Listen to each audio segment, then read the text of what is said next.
Hi, my name is Nick Smith, and I wanted to talk about business intelligence and give a brief history about where we've been, where we are now, and where we're going.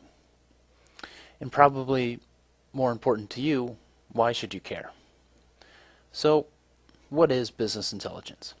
Well, I took a look at the Wikipedia page, and the definition of business intelligence was pretty long. And after reading through the definition, I was kind of like, what? So I just read the first sentence. And after reading the first sentence, I was still confused. BI seemed hard. And is that what it really took for a business to be intelligent? So I thought, okay, well, what is intelligence? Is it knowledge and understanding? Is it about meaning and context? Is it about foresight? To solve complex problems to make better decisions. Well, okay, who makes decisions? Typically, people make decisions, unless you're the Terminator. Well, how do people make decisions? Well, we make decisions all the time. To go all in or fold, to hold, sell, or buy. And sometimes we make poor decisions, like this, for example. Or this, or this. And there were some movies that probably we could have done without. You kind of get the picture. So intelligence was all about decisions, and decisions were made by people. Well, what makes a good decision? Well, how about information? And does intelligence plus information equal the right decision? Well, what is information? Well, throughout the history of time, information was used to share stories, to learn with books, which was made more popular by Gutenberg when he invented the printing press. It was used to discover things, which helped Christopher Columbus use this to find this. It helped keep track of things in these types of situations. Or here. And over time, information helped provide answers to unlock secrets, which allowed for innovation from something big to small to smaller to help build something big again. So information was all about answers, and answers allowed people to make decisions. But how did business people get answers? Well, they had something called data. Not that data, they had business data about people, products, and about places. They also had questions. Which products are the best? How are my sales performing? And how are my people doing? But before they could get the answers, they needed insight into the data. Otherwise, it was just guesswork, like pin the tail on the donkey. Except you're the donkey. Data had value. It was precious. And where do you put something precious? Well, it needed to be stored. Before the 1960s, data was stored here in a filing cabinet. And when computers arrived, it started to go other places like here and here. But storing data that way was kind of risky business. And it was difficult to manage. Eventually, data would be stored in something that looked like this, which they called a database, which was invented by Edgar Codd in 1969, which is about the same time we landed on the moon. So the database provided a way to store business data about people, about products, and about places. But it wasn't that straightforward. To get the data in here required a lot of expertise, and the business needed a way to enter data. And then in the 1970s, business applications were created. And so was Disco. Why business applications? Well, they provided a better way to collect the data, and you might be familiar with some of these. So the database was all about data storage, and business applications and the database were about ease of data entry and more data. Well, what about access? Did data plus access provide answers? Well, in the beginning, access wasn't easy. For example, you couldn't drive up to a database and be like, hey, can I have some data, please? It wasn't that easy, and data was coming from multiple places. It was coming from business applications, and it was in the database. Why not access one at a time? Well, they tried that with reports, but those were one-dimensional and could only provide access in silos, which meant the data was fragmented. They needed more insightful access across multiple locations, so they moved the data into a data warehouse, which was made popular by these guys in the early 1980s. And there was other things going on in the 80s, like Lionel Richie and Wham was making it big. But now the data could be organized, and it could come from multiple locations to be managed and accessed, and now the data could be served.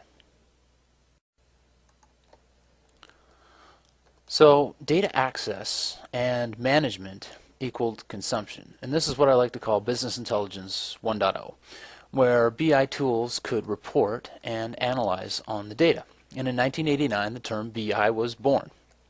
BI vendors started to pop up. And they promised more access across multiple locations to report and analyze on the data. Well, why did they want to do this? Well, they wanted to make money for one, but more data equaled more demand. And the business wanted data faster. And at this point, BI was all about performance. So what happened next? Well, the data didn't stop, and along came the World Wide Web, and things began to move more quickly. The business needed answers, and fast. And in the 90s, more BI tools popped up. And there was lots of them. There was information management tools, there was query reporting and analysis tools, there was performance management and data visualization tools. They were everywhere, and they still didn't work, because the data usually wound up here, which became this, which eventually became this, which prompted this guy to write this book and created a whole bunch of frustration. Because there was no single version of the truth. So in summary, BI tools created more access, and more access allowed for multiple versions of the truth and more frustration. There was a new challenge of data management. Well, what about cost? All of these tools were expensive, and they were hard to maintain. The BI vendors needed a way to offer more functionality at a reduced cost. So this is when the BI platforms emerged, and that led to acquisitions. And all of these vendors mostly wound up here. And this is what I call Business Intelligence 2.0, where there were more BI tools, more BI functionality, offline and online access, and market consolidation. And at this point, business intelligence was a top priority. It was big time. It was bigger than LeBron James. But it still didn't work. Something was broken. Kind of like Charles Barkley's golf swing.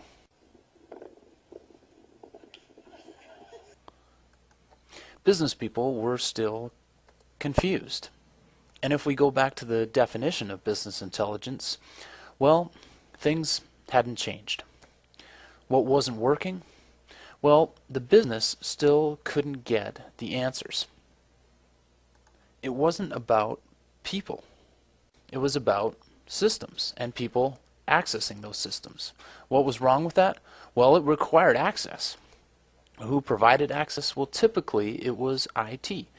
And what happens when 80% of the people call IT for data? A lot of frustration. Why not go around IT? Well, the BI tools were not intuitive, and business people didn't have the time. It was about intuitive access and timeliness of data. BI was about usability, turning data into the right format so it could be easily consumed by more people and easily managed by IT. But it wasn't just about the data that was in here. There was unstructured data. What's the difference? Well, unstructured data came from places like blogs and wikis and emails. It came from documents and presentations and videos, and there was a lot of it.